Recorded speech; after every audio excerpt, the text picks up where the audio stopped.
Okay, part 22, everybody. Prologue. It was the Spring Archduke Conference, and the unbaptized Hildebrand was about to have his debut. It was commonplace for nobles to debut during winter socializing, but royals were debuted in an auditorium within the Royal Academy, in the presence of the archducal couples of every duchy and their retainers. Those being debuted would repeat a lengthy greeting in front of all those gathered, and then offer music to the gods. "Your music, Hildebrand?" the king directed. "Yes, father." The prince's harpsichord playing went well, much to his relief. He could actually feel the tension drain from his body once he was done. He had already needed to meet the high expectations of the noble children, but it had been even more intimidating than he had expected it to play in front of so many people, especially when they were measuring him up with narrowed eyes. "And now I shall make an announcement," the king continues. It was then revealed that Hildebrand was engaged to Letizia, an archduke candidate from Arensbach, whom he had neither met nor even heard anything about. His mother had told him about this in advance of the announcement, but Hildebrand still struggled to suppress his own feelings and maintain his regal smile as the audience widened their eyes in surprise. "The fact that I'm marrying an Ob means I won't be a royal anymore." Hildebrand understood that he had been raised to one day become a vassal, but he had assumed that he would take a wife in the sovereignty and assist his family as a royal, like his half-brother Anastasius. Anastasius, whatever you want to call him. He had never thought that he would be going to a duchy he had never seen before to wed an Ob. Once he came of age, he would cease to be a royal entirely. He could not even imagine what his now new environment would be like, and it was precisely because there were so many unknowns that he felt more fear and discomfort than usual. "My sincerest congratulations on your engagement. Now, those of Arensbach may be at ease. I did not expect your debut to be accompanied with news of an engagement. My felicitations." Those gathered offered up various congratulations, but Hildebrand did not share in the celebratory mood whatsoever. Still, he quashed his dissatisfaction and accepted their words with a smile. He had been told to never let his true emotions show. "Even so, I wanted to pick my own partner." "Yeah, that sucks." The sovereignty was still ablaze with talk of Anastasia's passionate proposal to Eglantine and the song about the goddess of light that he had offered to her. After seeing how close they were at home and hearing the court musicians sing of their romance, Hildebrand had begun to think that marriages founded on love were a good thing indeed. Hildebrand recalled the amusement on his mother's face when she had told him about everything she had done to obtain the marriage she had sought, while they listened to songs made in the new couple's honor. After that, he could not help but want more of a say in whom he would take as his wife. He didn't want to aimlessly follow his father's orders and spend his life with someone he had never met before. If a choice were mine to make, one girl immediately came to the prince's mind. He could already picture her slender fingers flipping through one page after another, her fluttering eyelashes and her dark blue hair that cascaded down her back like the night sky materialized. She was Lady Rosemine, the Ehrenfest Archduke candidate who loved books and was the master of Schwartz and Weiss. Oh, he wanted Rosemine, but he's not gonna get her. That fucking sucks. Unfortunately, she was already due to marry someone named Wilfried. Rosemine must have felt the same way when her parents ordered that she be engaged. Not really. She's not really against it, yet she's not really for it at the same time. The only reason she's even marrying him is because, well, one, for one, she wants to stay at Ehrenfest. Two, he told her that she could have free reign of the castle and temple's bookroom. So, yeah. Girl, your obsession with books is clouding your judgment here. And I think Ferdinand and the others would definitely agree, but probably not in this instance. Because, obviously, this is something that they encouraged her to do. Hildebrand knew that he could not defy a decree from the king himself, and he certainly had not been raised to do something so defiant. But even so, he could not help feeling sad about the whole situation. I mean, the guy's your father. Couldn't you at least ask him in private, when nobody's watching? Then you can ask him, is it not possible to pick my own partner, at the very least? And if he says that you can, and he asks if you had someone in mind, then you can ask if he can annul Rosemine's engagement. Hello? I mean, sure, the guy's the king, but still, he's your father. Surely you could ask. The worst he'd say is no.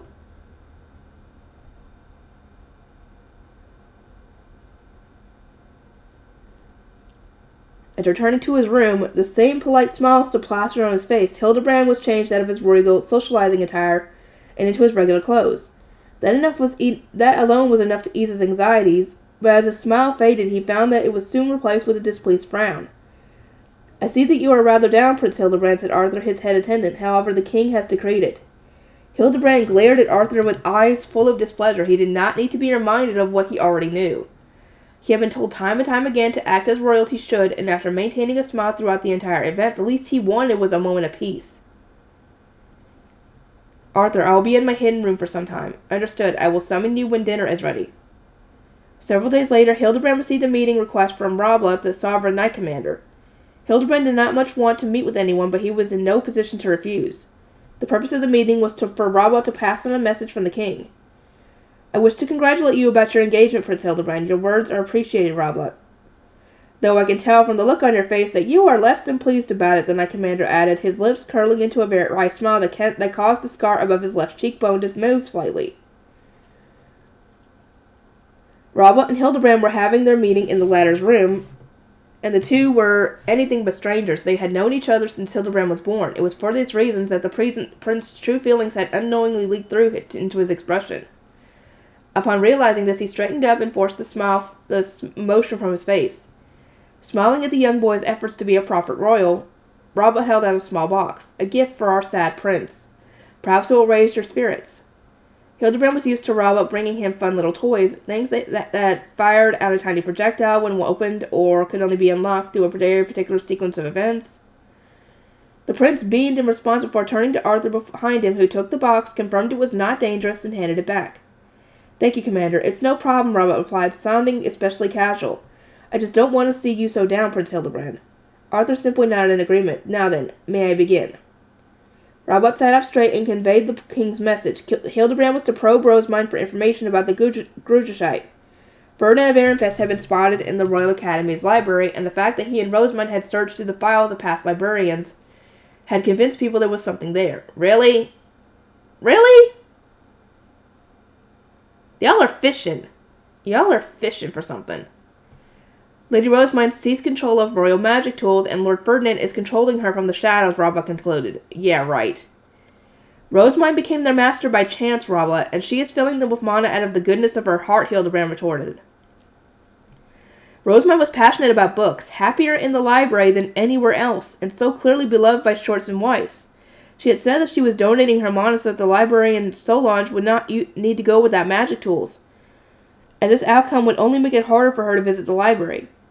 There is not a noble alive who would donate their mana purely out of goodwill, Rabla said. I mean, all you have to do is ask her. And even if she were, it is doubtless the case that she is not acting of her own accord.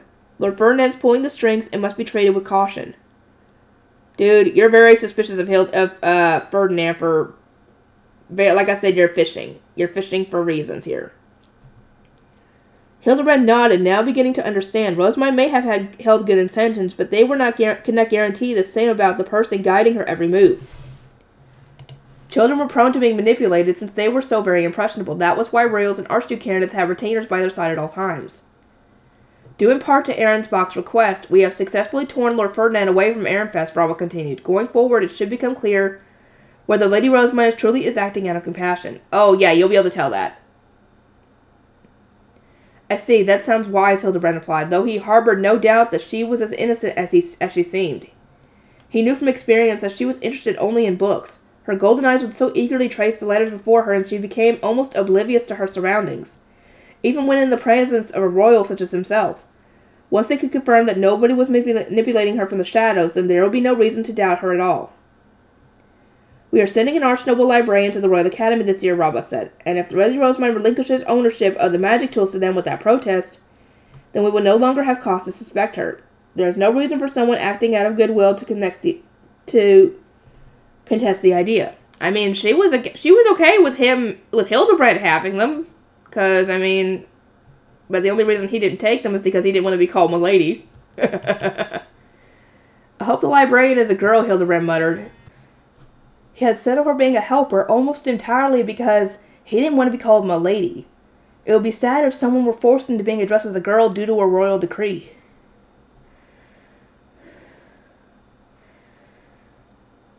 Robert blinked in surprise. We are sending a woman. Prince Anastasius was very particular about this. I did not expect you to share his opinion, Prince Hildebrand. I just don't want a man to have to endure being called "milady" all the time, Hildebrand replied. Although he was unsure what reasons Anastasius had. All of a sudden, Robert leaned forward as if about to disclose a secret. In truth, Lady Eglantine is being sent to the Royal Academy to instruct the Archduke candidate course. There she will assist us by gathering intelligence from Lady Rosamine. Prince Anastasius simply wants her to be in an environment with as many women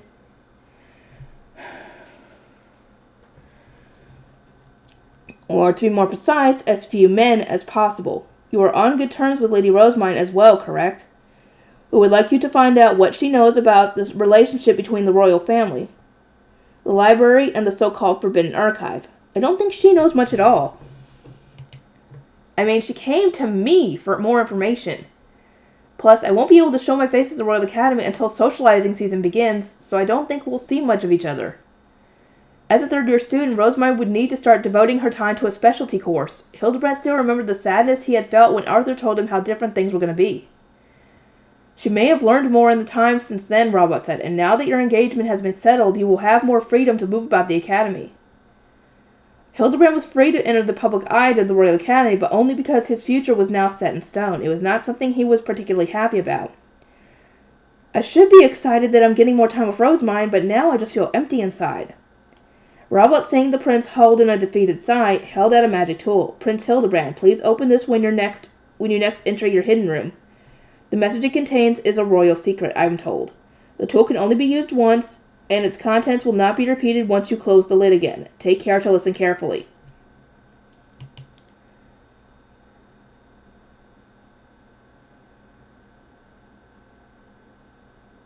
Okay, I'm assuming that's Arthur right there. I don't know why, but when I heard Arthur, I thought that he would be like an old man for some reason. I don't know. Is this from Father too? Robert Miller smiled, placed the magic tool on the table, then took his leave.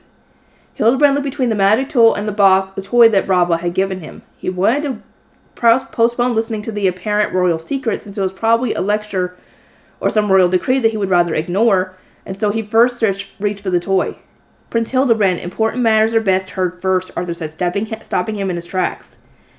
Hildebrand then put his own desires aside and reached for the magic tool instead. I shall go listen to this royal secret. Understood. Take care you do not miss a single word.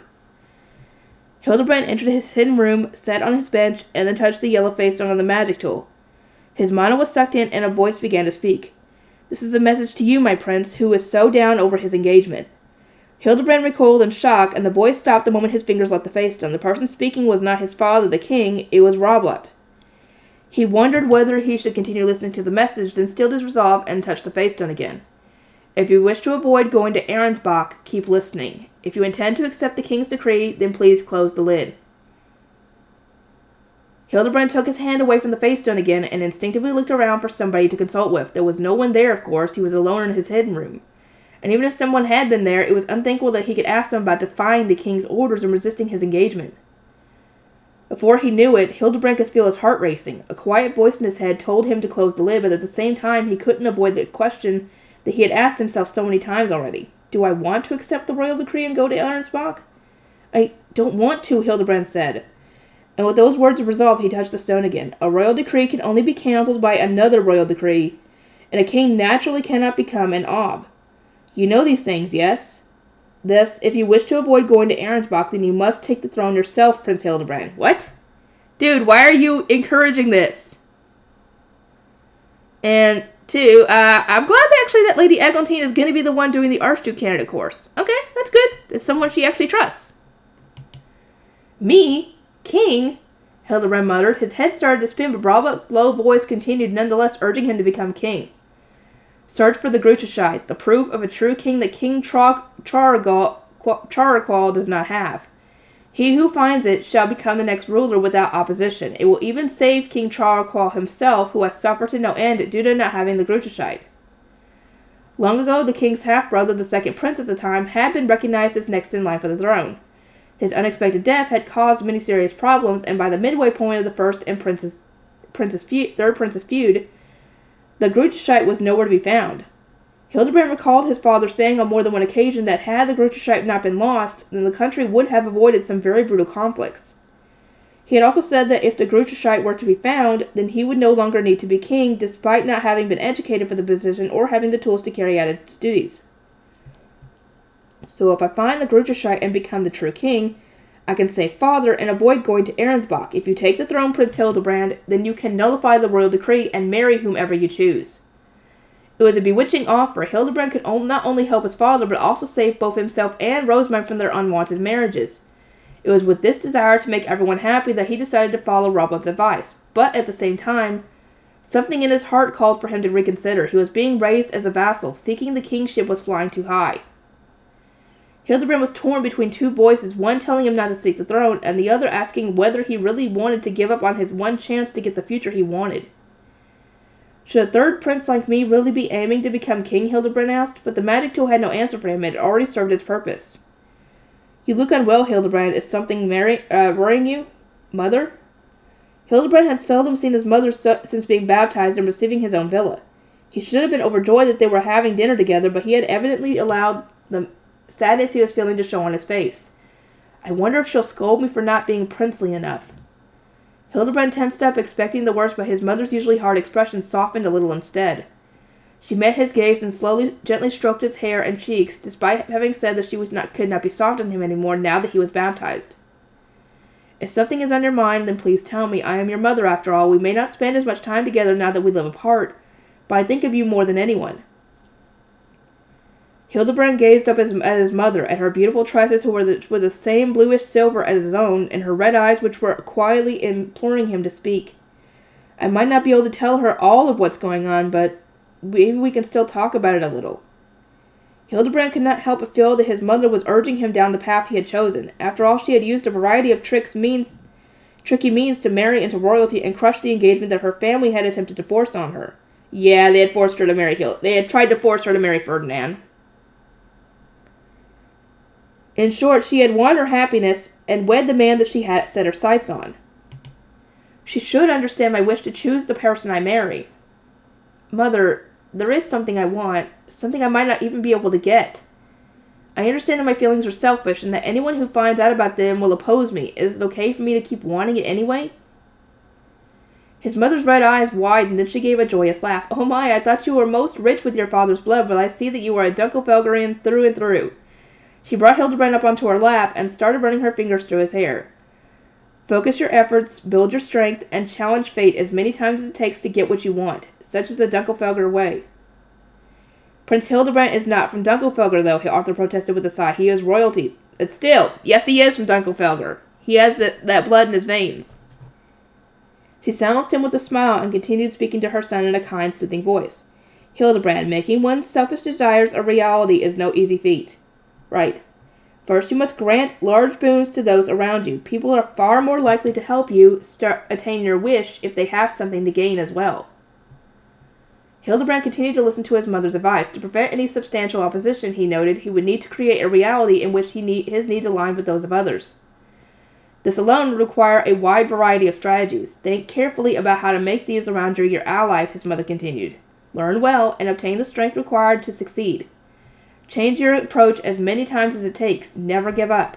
Learn, improve, and continue to challenge the impossible. If you are a true Dunkelfelgerian, then this should be more than possible for you. She clapped her hands on his cheeks and gave him an invincible smile, doing everything in her power to energize him.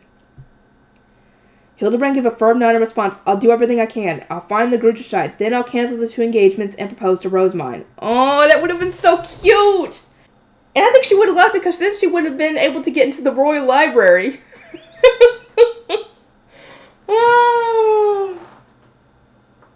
But she'd have to go out, either she'd have to go out of Ehrenfest or...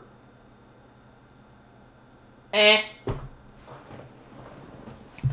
would have been nice. It would have been cute. I wanted them to, actually would have been nice for them to get together. That would have been adorable. And so Hildebrand went to the Royal Academy with his heart full of resolve. It had been more or less a year since his last encounter with Rosamund, so he was excited about seeing her again during the fellowship gathering. She came to greet him at the far end of the small hall, flanked by Wilfred and Charlotte. What's that? What is that glittering thing? Rosamund's hair was as dark and mysterious as the night sky, exactly as he remembered it. One thing he didn't remember, however, was the hair ornament decorating with 5 rainbow face stones that she was wearing. It was nestled beside the Ehrenfest hairpin of the more popular style, and gleamed in the light as if making its presence with each step that Rosamund took. She had not been wearing it the year before, so it was unlikely to have been given to her by a guardian. It was by a guardian. Did she receive it from Wilfred, then? Hildebrand could feel a nasty burning sensation in his chest the moment that thought crossed his mind. Fine, then. I'll just need to gift her face stones that are even better. Good luck with that, dude, because rainbow face stones are very hard to get, or not really very hard to get, considering all you gotta do is go to Arensbach and find the right fish. But, yeah. Once the usual greetings had been exchanged, Wilfred took Rosamund by the hand as though it were the most natural thing in the world, then left. One day, Hildebrand vowed, he would be there in his place. The Grudershite, and now rainbow face stones. Hildebrand clenched his fist beneath the table, his lofty goal now in plain sight. Oh, poor guy. I want him to succeed, I really do. And I think I'm going to end up cutting out what I said earlier because that's a big spoiler for Endgame, and I don't want people spoiled by it. So whatever I said, I'm going to cut out. The children of the former Veronica faction. Winter socializing began not even 5 days after Ferdinand had departed for Arensbach, and after spending about 5 days in the winter playroom before leaving for the Royal Academy, there was no time for me to mope around and act all sentimental. In truth, I was keeping myself as busy as possible in an attempt to distract myself from the gaping hole in my heart and my constant urge to cry. The higher-ups all wore particular harsh expressions as the winter purge grew nearer and nearer. Some were still calling for guilt by association. I was the one who had asked for the innocent children to be saved, so I needed to do everything in my power to ensure that the lighter punishments worked. Otherwise, Sylvester will draw criticism in my place. Lord Wilfrid, Lady Rosamund, Matthias. I'm assuming his name is Matthias. Whatever. Matthias said, stepping forward as soon as we arrive at the Royal Academy, and step into the common room. I have been restlessly awaiting this opportunity to speak without interference from parents or factions. Matthias was a men-noble apprentice knight of the former Veronica faction. He had distinctive purple hair, which was tied behind his head, and knelt before us with the trained movements of a knight. He looked pale and sickly, and his blue eyes were locked on Wilfrid and me with the desperation of someone backed into a corner. There is something I must tell you about the goddess of chaos who comes to bring unrest to Ehrenfest, he continued. It seemed that Matthias wanted to speak directly to the Archducal family as an Ehrenfest noble. He first asked for a confirmation that he and the other children could still offer their names to escape their parents' influence and the threat of guilt by association. I could tell that he was asking specifically for the sake of those in the former Veronica faction. Lady Georgine came to my estate on her way back to Arensbach, Matthias finally said, then went on to detail a secret meeting with Georgine. He told us the names of all the nobles who had attended, including his father, Guy Gerlach, and what he knew about their plans. Matthias's report meant that we now had valuable testimony for taking down Guy Gerlach. Wilfrid and I wasted no time before writing to Sylvester, detailing everything that we had been told. And the next day Charlotte brought us his response when she came to the Royal Academy herself. Father asked that we all read this letter together, she said. After eating, we Archduke candidates gathered in a room with only our retainers, then read our correspondence from Sylvester. The new information we had obtained from the former Veronica fact children had resulted in the planned purge being accelerated and the implementation of some key adjustments. You may leave matters here to us. Your business is to oversee the children of the former Veronica faction in the dormitory and do your best to convince them not participate in the purge. From Ob Ehrenfest. In that case, we should summon Matthias and Lorenz here to talk things over, Wilfrid suggested.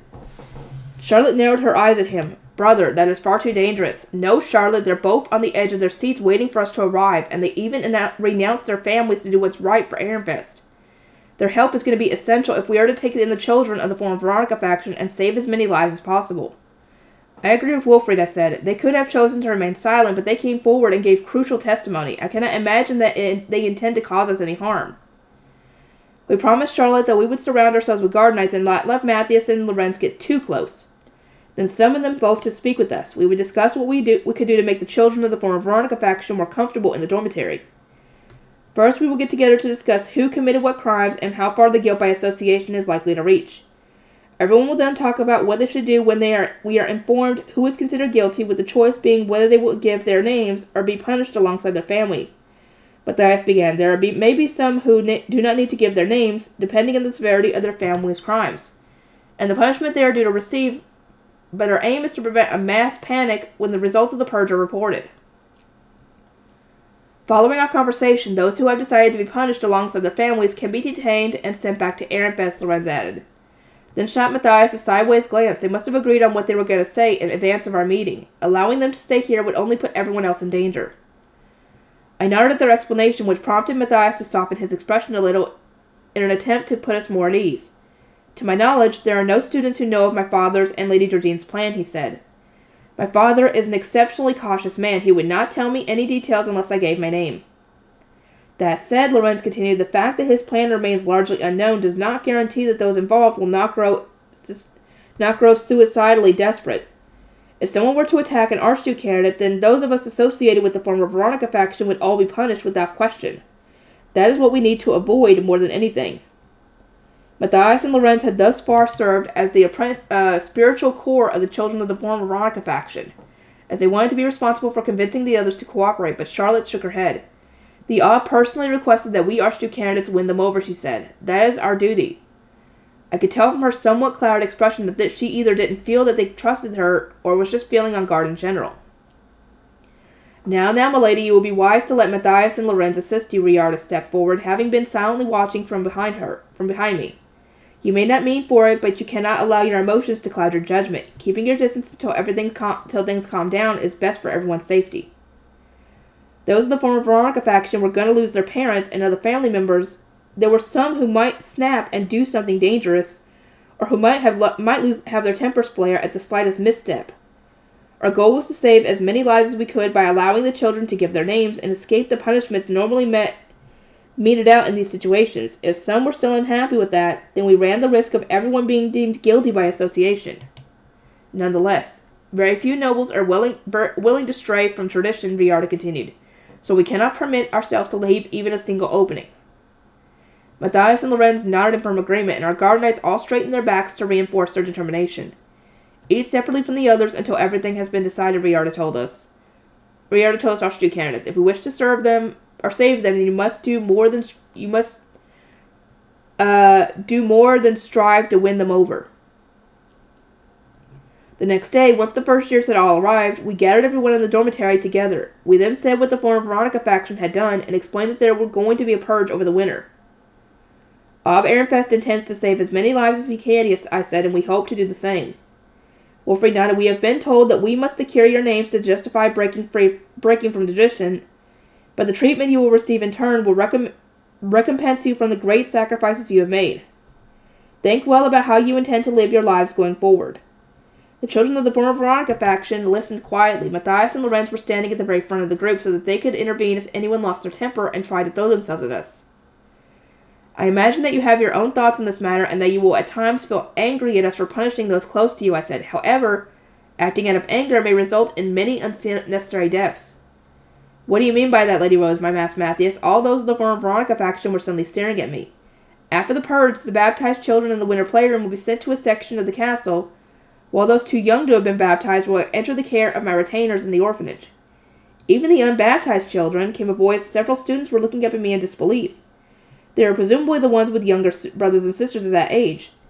Lady Rose, will my little brother still be able to be baptized as a noble once he's taken to the orphanage? Lorenz asked, clearly surprised. The fact that he had an unbaptized younger brother was news to me. I gave him a look, then cast my eyes downward. Those in the orphanage will receive an education, and the most talented among them will earn our recognition. Those who do not wish for revenge and are willing to serve Ob Ehrenfest will subsequently be baptized with the High Bishop or the Archduke as their guardian, then live in the castle dormitory. However, as this completely contradicts the traditions following this up to this point, there are sure to be many who challenge the idea of allowing the children of criminals to live as nobles. Apparently the nobles who had suffered most at the hands of Veronica and her faction were trying to use this opportunity to eliminate them entirely. Even so, I wanted to save as many children as I could. If we were to follow tradition, the pre-baptized children would have no avenue for survival, I continued. It is safe to say that whatever decision you come to will determine their lives from here on out. As their elders, I must ask that you all pave the way forward for them. Although we were openly discussing the purge, the children of the former Veronica faction would not be able to send any letters to their families to warn them. They were racked with fear, anxiety, and despair, completely isolated from their loved ones back in Ehrenfest. Matthias and Lorenz took the children to a meeting room so that they could discuss the situation in greater detail. After seeing them off, I called over Roderick, who was one of my retainers. Your tale may help to convince them, as you gave your name to the Archducal family and successfully left the former Veronica faction, I said. Roderick, assist Matthias and Lorenz with their efforts and inform me of the decisions they come to. The candidates had forbidden ourselves from contacting the children until they made their decisions, so there was no way for us to find out what they were saying ourselves. By sending Roderick, however, we could acquire the information we needed without issue. If possible, ask about their family composition as well. It may be easier to save them if we know how many pre-baptismal children there are. Understood. As soon as Roderick left the common room, I turned to Theodore, who was standing patiently behind Judith. It is under these circumstances that I wish for you to serve as my guard knight. I imagine this will not be easy, considering that you have only just entered the Royal Academy, but I am confident that you will serve me well. Theodore, Judith's little brother, was serving me as a guard knight only while I was at the Royal Academy. He wished to serve Guy Kernberger after his graduation. Our announcement of the purge had come almost immediately after he first arrived, and it made sense that someone so young would feel so tense. He will do just fine, Lenore said, doing her best to console him. Your duty here is to finish your classes as soon as possible, so that you can accompany Lady Rosamond when she goes to the library, or Professor Hirsch's laboratory, for example. Passing becomes more time-consuming the older one gets, so I am looking forward to seeing the speed at which you complete your first year. I am sure Lady Rosamond will once again pass all of her classes on the first day due to her time spent studying with Lord Ferdinand. This year, Lenore, Judith, and Theodore were having to guard me all by themselves. They would no doubt struggle to manage everything among themselves, which is why Lenore had tasked Theodore with finishing as soon as possible. Theodore glanced at Judith concerned. My sister told me that I would barely need to carry out the usual duties of a guard knight and would instead endure brutal training day after day. So this is more responsibility than I expected. Judith recoiled. Theodore, you little, she said under her breath. Lenore looked up deep in thought. Perhaps she felt that way because in previous years, Lady Rosamond had already returned home by the time she finished her classes. In that regard, it is inevitable that she would have spent less time on guard duty. Oh, I see. So my sister was always the slowest to finish her classes. That makes sense. Lenore, Theodore, please stop already, Judith exclaimed, suddenly teary-eyed. I'm going to work hard to be a proper guard knight for Lady Rosamond this year, so please. Lenore giggled. I would not say that Judith is slow to finish her classes. Rather, she takes her time and does her best to ensure that she attains the highest possible grades. Not to mention, there is nobody in this dormitory who can beat her when it comes to ranged attacks. She is among our most capable students, and she was even praised by Lord Bonifacius himself. What? We're still talking about my sister here, right? Theodore exclaimed, his eyes wide. He had spent the past couple years at home, so he must not have known the more intricate details about Judith's efforts and successes. Her excellence only went unrecognized for a long time because she was surrounded by other students who excelled in their practical lessons, such as Angelica and Cornelius. Lenore continued, Judith finished last year's written lessons in no time at all, you know, Judith. I expect you to work even harder this year to prove to Theodore how special you truly are. Lenore's words seemed to light a fire under Judith. She clearly wasn't about to let her little brother overtake her. I understood her feelings well. I was similarly working hard to be a good big sister to Charlotte and Melchior. We can't let our little brothers beat us that easily, right? Good luck, Judith. In any case, Theodore, address Judith by her name rather than as your sister while on duty. We do not want any confusion when speaking to one another or giving orders. Also, as we are co-workers, we refrain from using honorific titles with each other. You may call me Lenore as well. Understood, Lenore. Theodore muttered Judith to himself over and over, trying to get used to it, while Judith similarly muttered that she found it strange hearing Theodore address her by name. It was adorable how similar they were as they both gazed around quizzically, and I couldn't help but giggle. I also struggled to get used to things when changing my job and status, I said. When was that, Lady Rosamond? Judith asked, spinning around to face me. Her violet eyes were sparkling with excitement. Many things changed when I became the Archduke's adopted daughter. I was troubled when I had to start calling Wilfrid my brother despite having never met him before, and then there was when Lord Sylvester told me to stop addressing him with a title to emphasize our closeness. I imagine that you and Theodore will need some time to adjust, but it shouldn't take you too long if you just start viewing it as part of your work. Though that's like an ancient history to me now. Back when I was an apprentice shrine maiden, I even used to address Daniel as Sir Daniel. I gazed down at my feet, reflecting on the truths that nobody would believe, even if I told them. Hartman probably would. Especially if Ferdinand backed it up. Lady Rosamund, almost everyone has made their decision, Roderick announced upon his return. We moved to a meeting room so that we could hear him out. As we had said, the majority of the children of the former Veronica faction had settled on whom to give their names to, once they were considered guilty by association. Of the 16 children, 3 intended to give their names to me specifically. Matthias, Lorenz, and Miriella have parents who have already sworn to Lady Georgine, so their minds are made up. Matthias and Lorenz said that they would make their names wearing stones sooner rather than later, such that it becomes easier for the other children to follow their example. I scanned the list of whom the children wished to give their names to and noticed some very clear trends. Of the apprentice knights and apprentice attendants, it appears that most of the boys wished to give their names to Wilfrid, and most of the girls to Charlotte. Meanwhile, the apprentice scholars wished to give theirs to the Abb. I see that Matthias, Lorenz, and Miriella are the only ones who wish to serve me, I said. Matthias and Lorenz are apprentice knights, while Miriella was a female apprentice scholar. I would have liked to replenish my number of female apprentice attendants.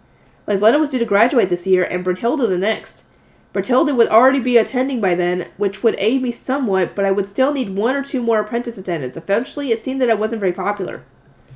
The girls who are losing their parents will doubtless struggle to wed within Ehrenfest, Roderick explained.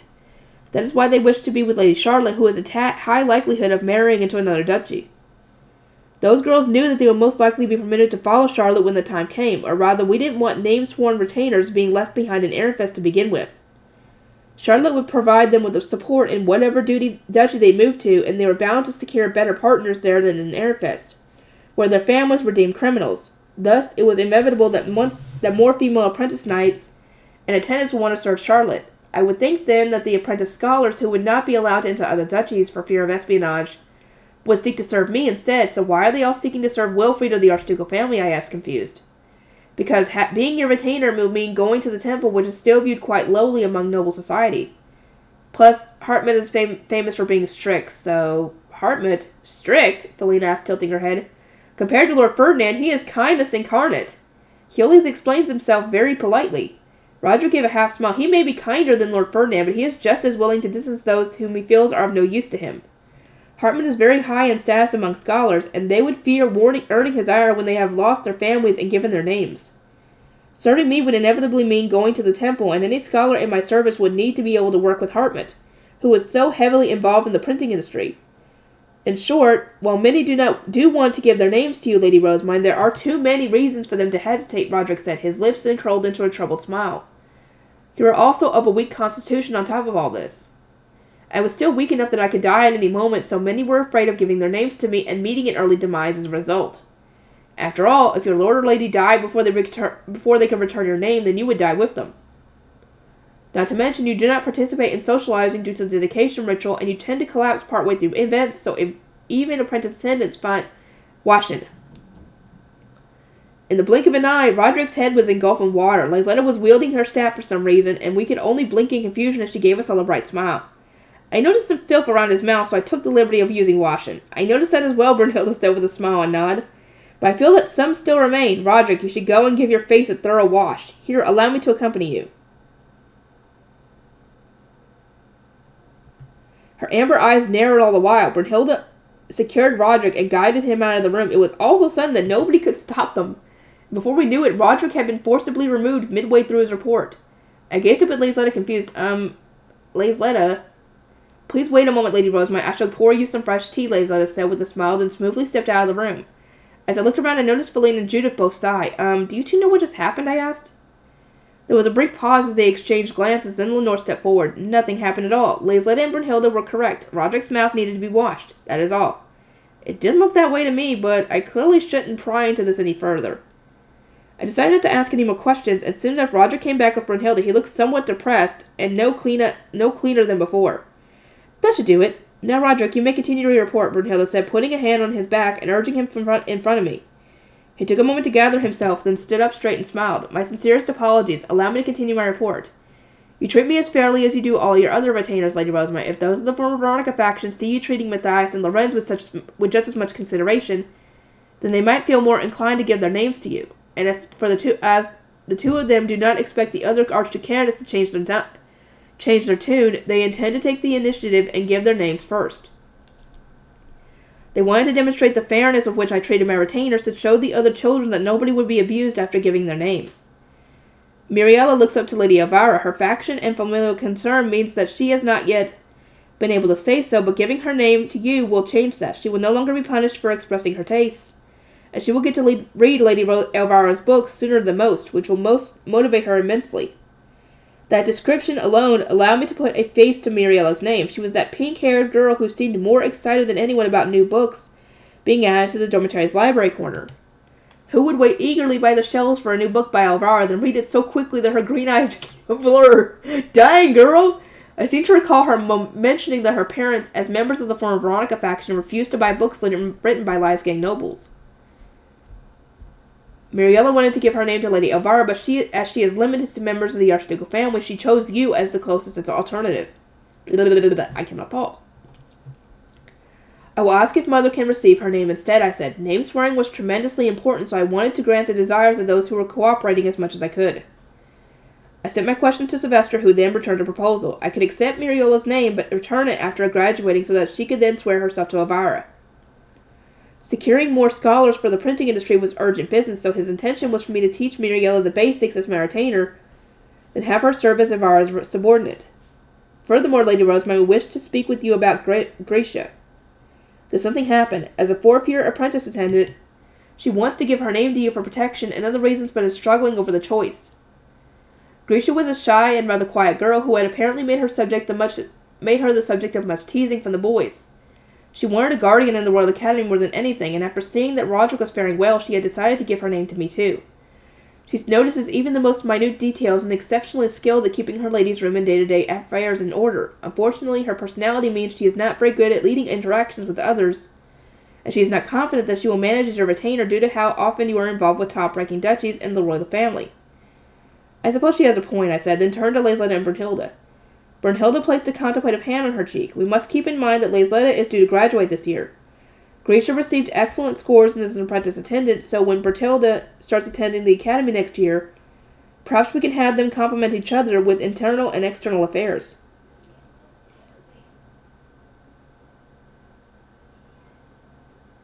As archnobles, Brunhilde and her younger sister Bertilda were both expected to form connections with top-ranking duchies and do business with the sovereignty. Elvira was still in the midst of tutoring Bertilda and was no doubt focusing on those very crucial skills as we spoke. It seemed that I needed an attendant who, like Laisletta, was good at handling internal affairs. I am a men noble myself, so I am currently entrusting negotiations with top-ranking duchies and the sovereignty to Brunhilde, Laisletta said. Gracia says that she is lacking in confidence, but I am sure that she will manage.